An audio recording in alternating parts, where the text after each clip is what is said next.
The night this mission began, no announcement was made, no flags were raised, and no commanders gathered around a map, because this operation was never meant to exist.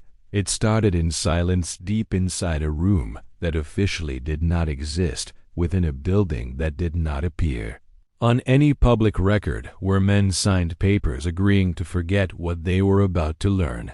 The war by that point had already consumed cities and nations and millions of lives, but what was decided in that room could reshape everything if it succeeded, or doom everyone involved if it failed. This was not a battle meant to be won with bullets or bombs. It was a mission built on deception, secrecy, and the willingness to sacrifice truth itself.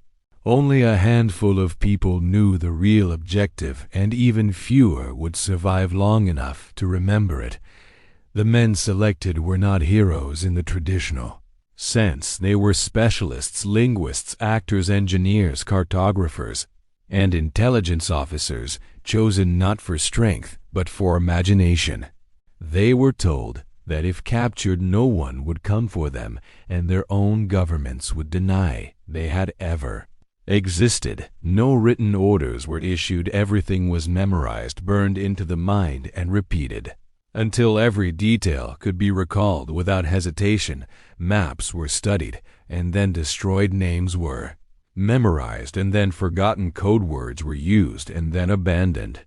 Every precaution was taken, because a single mistake would not just fail the mission, it would reveal a lie so vast it could collapse alliances and shift the outcome of the war. The goal was simple in description, but terrifying in reality: to create a false truth so convincing that the enemy would act upon it without ever questioning its origin. To do that, reality itself had to be reshaped. Roads would appear where none existed. Units would be reported that did not exist. Communications would be intercepted that were never sent. This was warfare fought in the shadows, where belief was more powerful than firepower. As preparations continued, the team moved constantly, never staying in one place long enough to become known. No photographs were taken, and no personal items were allowed. Some men burned letters from home, others buried dog tags, and a few asked that their families be told they had died if things went wrong. By the time they reached their staging point weeks later, they had already begun to disappear. The operation began not with movement, but with waiting long nights, listening to distant artillery and coded radio chatter, waiting for the exact alignment of conditions at a precise moment. Signals were released, false transmissions mimicking known enemy units, mixed with carefully constructed errors designed to be intercepted. Reports of troop movements began appearing in enemy intelligence, summaries, sightings that aligned perfectly with the illusion being created.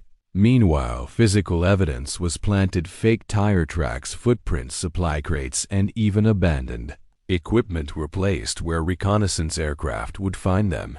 Artists painted markings on vehicles that were never driven. Engineers built inflatable machines that from the air looked indistinguishable from real armor.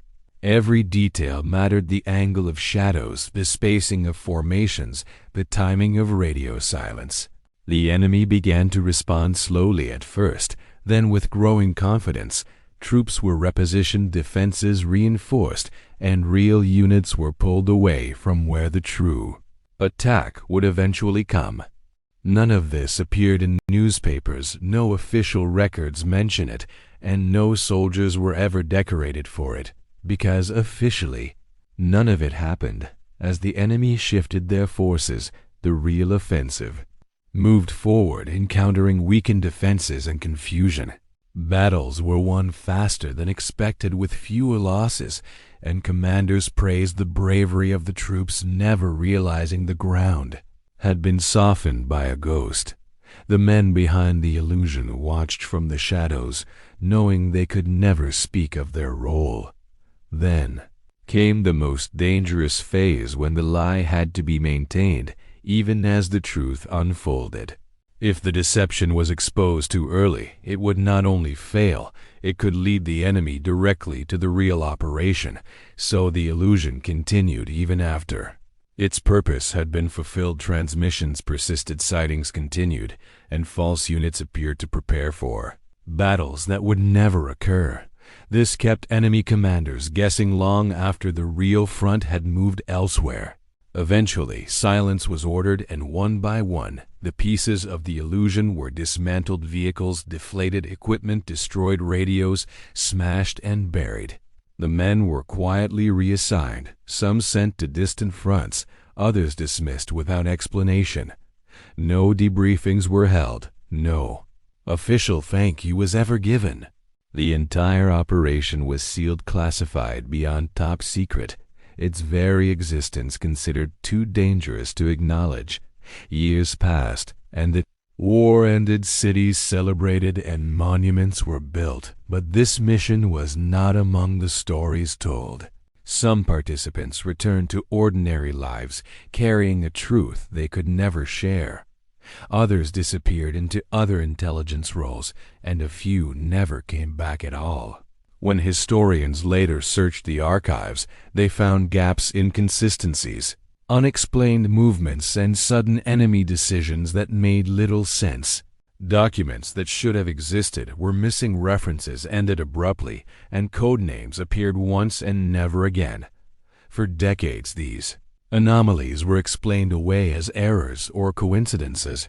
Only much later, when a handful of files were partially declassified, did fragments of the truth begin to surface. Even then, names were redacted, locations obscured, and entire paragraphs blacked out. What emerged suggested a mission so effective that revealing it fully would expose methods still in use long after the war. Governments chose silence over recognition, believing that some victories were too dangerous to celebrate. As one unnamed officer later wrote in a letter never meant to be published, the best lie we ever told was pretending this never happened. Today, historians debate the true scale of the operation. Some believe it shortened the war, others argue it saved thousands of lives. But because it was erased from history, we may never know its full impact.